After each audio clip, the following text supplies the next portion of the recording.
முதலமைச்சர் ஸ்டாலினை தரக்குறைவாக விமர்சித்து பேசியதாக எடப்பாடி பழனிசாமிக்கு பாரதி கடும் கண்டனத்தை தெரிவிச்சிருக்காரு.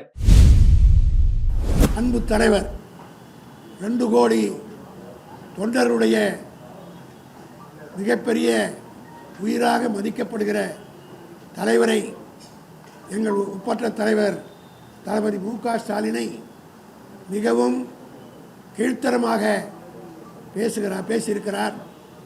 கொரோனா நேரத்தில் இந்த நாடு எப்படி இருந்தது என்பது எல்லோருக்கும் தெரியும்.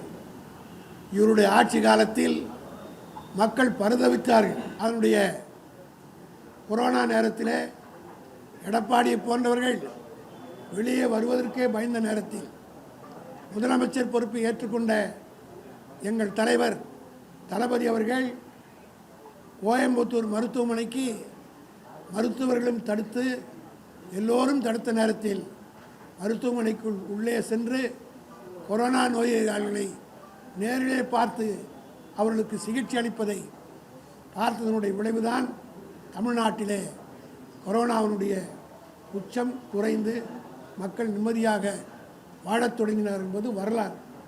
இதை மூடி மறைப்பதற்காக வயிற்றெரிச்சலின் காரணமாக எடப்பாடி எவ்வளவு வாய் கொழுப்பு இருந்தால், திமிரு இருந்தால் கொரோனாவிலே தளபதி போய் சேர்ந்திருப்பார் என்று சொல்லுகிறார்.